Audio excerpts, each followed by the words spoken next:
नमस्कार, प्रभा साखी news network पर आप सभी का स्वागत है। तमिलनाडु के मुख्यमंत्री एम.के. स्टालिन के बेटे उदयनिधि ने सनातन धर्म के बारे में अमर्यादित टिप्पणी कर देश में नया बवाल खड़ा कर दिया है।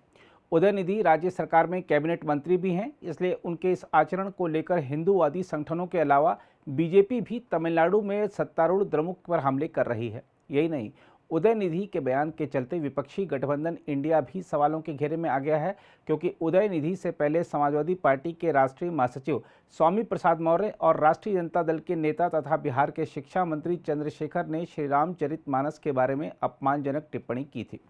इसके अलावा कांग्रेस नेता प्रमोद कृष्णम ने भी हाल ही में कहा था कि ऐसा लगता है कि उनकी पार्टी को तिलक और भगवा वस्त्रों से आपत्ति है।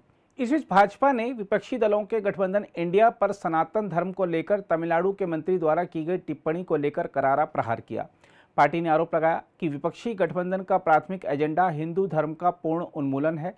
बीजेपी ने द्रमुक नेता की टिप्पणी को नफरती भाषण करार देते हुए उच्चतम न्यायालय से उनके खिलाफ कानून के मुताबिक कार्रवाई करने की अपील भी की। बीजेपी के राष्ट्रीय प्रवक्ता सुधांशु त्रिवेदी ने विपक्षी गठबंधन इंडिया के घटक दलों और उदयनिधि स्टालिन पर वोट बैंक और तुष्टीकरण की राजनीति के लिए सनातन धर्म का अपमान करने का आरोप लगाया। तमिलनाडु के डीएमके के मंत्री उदयनिधि जो स्टालिन जी के बेटे हैं, उनका जो एक बयान आया है उससे ये मोहब्बत के दुकानदार का असली किरदार अब पूरी तरह उजागर हो गया है। क्योंकि हम ये कह रहे हैं कि ये कोई आइसोलेशन में दिया गया बयान नहीं है। और ये जो घटना हुई है इसमें तमिलनाडु के मंत्री उदयनिधि जिस कॉन्फ्रेंस में पार्टिसिपेट कर रहे थे, उस कॉन्फ्रेंस का शीर्षक क्या था? इरेडिकेशन ऑफ सनातन धर्म। यह कोई बाई चांस मुंह से निकला बयान नहीं था। यह बाकायदा एक कॉन्फ्रेंस हो रही है जिसका शीर्षक है इरेडिकेशन ऑफ सनातन धर्म। हिंदी में कहेंगे सनातन धर्म का समूल नाश। इरेडिकेशन की हिंदी हुई सनातन धर्म का समूल नाश। और ऐसा भी नहीं कि वो सीधे बयान दे रहे थे, आप सबने वो क्लिप देखी होगी, पढ़ रहे थे कागज से। इसका मतलब it was well thought after, well written, with a proper design, with a proper conclusion। और यह भी मुझे आश्चर्य हो रहा है, मुंबई में बैठक खत्म हुई और 24 घंटे में धमाका। मैं पूछना चाहता हूं कि यह उदयनिधि को किसने लिख के दिया था कागज, और इसमें इस गठबंधन का क्या रोल है? मुंबई में आपकी बैठक खत्म होती है और 24 घंटे के अंदर आप यह बोल देते हैं कौन सी योजना बनाई थी आपने। और जब आप किसी समुदाय, किसी संस्कृति के समूल नाश की बात करते हैं तो मैं कहना चाहूंगा unequivocally and technically it is the case of hate speech. दूसरी ओर केंद्रीय मंत्री अनुराग ठाकुर और गिरिराज सिंह ने भी विपक्षी गठबंधन को उसकी हिंदू धर्म विरोधी सोच के प्रति आड़े हाथ लिया है। सनातन को कुचलने की हसरत वाले कितने ही खाक हो गए, हिंदुओं को मिटाने के खा पाले कितने ही राख हो गए।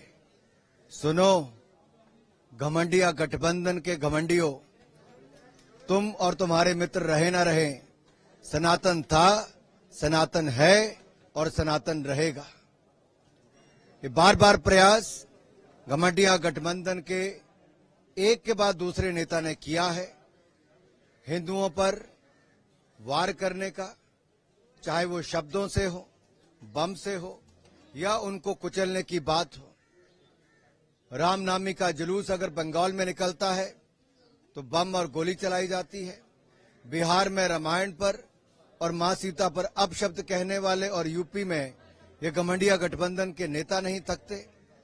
हिंदू आतंकवाद कहने की होड़ कांग्रेस में एक के बाद दूसरे नेता की लगी है। आखिर इनकी मंशा और मानसिकता क्या है?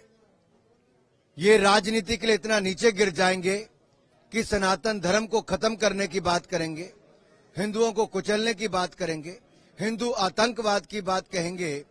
ये दिखाता है कि ये ध्रुवीकरण करके राजनीतिक लाभ उठाना चाहते हैं। लेकिन देश की जनता इनका असली चेहरा जानती है, इनको सही ठिकाने पर पहुंचाएगी। पूरे देश से इस गठबंधन के नेताओं को माफी मांगनी चाहिए। खड़गे जी हो, राहुल गांधी जी हो, सोनिया जी हो, बाकी राजनीतिक दलों के नेता हो, इनको पूरे देश से और हिंदू समाज से माफी मांगनी चाहिए। देश इनको माफ नहीं करेगा। अगर स्टालिन के बेटे अपनी बात पर कायम है कि मैं हिंदू को मिटा के दम लूंगा, भगवा को मिटा के दम लूंगा, तो इसका जवाब राहुल गांधी, नीतीश कुमार और लालू यादव को देना पड़ेगा। ये कौन सी आपने विरासत खड़ा की है बॉम्बे के मीटिंग के बाद, और कोई गलतफहमी में न रहे, चाहे स्टालिन का बेटा हो चाहे लालू जी हो, हिंदू इसका जवाब देगा, हिंदू इसका प्रतिकार करेगा। हिंदू एक एक आने वाले इंडिया, राहुल गांधी को इसका जवाब देना पड़ेगा। नहीं जवाब देंगे तो 24 के चुनाव में इसका जवाब मिलेगा। इस बीच कांग्रेस ने बचाव में कहा है कि हमारी सोच सर्वधर्म समभाव की है। एक्चुअली हमारा व्यू वेरी क्लियर है, सर्वधर्म समभावना, सर्वधर्म समभावना is the Congress idea. But you have to understand, every political party have their own freedom to tell their views.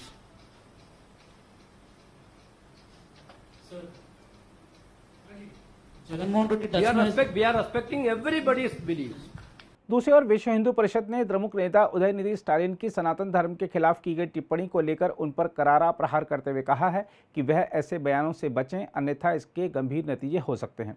विश्व हिंदू परिषद ने द्रमुक के नेतृत्व वाली तमिलनाडु सरकार से स्पष्ट करने को कहा कि क्या वह उदयनिधि स्टालिन की टिप्पणियों का समर्थन करती है। विश्व हिंदू परिषद ने कहा कि अगर राज्य सरकार उनकी टिप्पणी का समर्थन करती है तो केंद्र से अनुरोध है कि वहां के लोगों के धार्मिक अधिकार की रक्षा की जाए। नहीं, कैसे समाप्त करोगे, ये भी तो कोई कार्य योजना बताई ना उन्होंने। आखिरकार एराडिकेट और डेस्ट्रॉय सनातन का मीन्स क्या है? You are going to kill the soul of the country. Are you going to genocide Hindu? Doesn't it mean so? मुझे लगता है कि इस विषय को लेकर के माननीय सर्वोच्च न्यायालय को गंभीरता से बात करनी चाहिए, क्योंकि सर्वोच्च न्यायालय ने कहा था कि ये जो हेट स्पीचेज हैं, मैं इसको हेट स्पीचेज बल्कि नहीं मानता, इससे भी ज़्यादा जो हेटेस्ट स्पीच इसे कह सकते हैं, इससे बड़ा कोई हो नहीं सकता, और उसमें कार्रवाई करनी चाहिए। और साथ ही साथ देश भर के लोगों को भी इन लोगों को पहचानना चाहिए कि कौन लोग हैं जो पहले राम पर हमला करते हैं, कौन लोग हैं फिर हमारे रामायण पर हमला करते हैं, कौन लोग हैं जो हमारे वेद शास्त्रों, धर्म और धर्म संस्कृति के ऊपर हमला करते हैं, कौन लोग हैं जो कहते हैं कि भाई आपको मंदिर नहीं जाना चाहिए, मंदिर में तो लड़कियां छेड़ी जाती हैं, कौन लोग हैं जो कि निहत्थे राम सेवकों पर गोलियां चलाते हैं और अपने आप को प्राउड महसूस करते हैं, कौन लोग हैं जो कि लगातार जो है राम जन्मभूमि का जो केस चल रहा था तो कह रहे थे अभी सुनवाई की आवश्यकता क्या है, राम तो इस देश की हो ही नहीं। एक लंबी फौज है जी। ऐसे भी लोग हैं जो कि हनुमान चालीसा का विरोध करके उस पर रासुका लगा देते हैं। तो it's not a off and one statement, it's a calculated statement of the combined alliance. Now it is the time to define and clear that what is your strategy. अगर मैं आपके साथ खड़ा हूं तो सिर्फ कॉमन मिनिमम प्रोग्राम के लिए नहीं खड़ा हुआ। सनातन को समाप्त करके आप वोट किसका हासिल करना चाहते हैं जी? और क्या द्रविड़ीयन संस्कृति जो वैदिक परंपरा की वाहक नहीं है क्या? आखिरकार वो क्या भारतीय जो संस्कृति है और आध्यात्मिक परंपरा है उसका हिस्सा नहीं है क्या? अरे युवा मंत्री हैं, कुछ पढ़ लेते, कुछ समझ लेते। साउथ के ही हैं पूज्य, परम पूज्य संत जो हैं तिरुवल्लुवर जी, और एक लंबी परंपरा है न्यामारों की जी, और अनेक पूज्य संत जगतगुरु शंकराचार्य, माधवाचार्य और अद्वैत मत, द्वैत मत, ये कहाँ से आए? ये सब दक्षिण की देन है संपूर्ण सृष्टि के लिए। देखिए, मुझे लगता है कि हिंदू समाज एक सहिष्णु समाज है।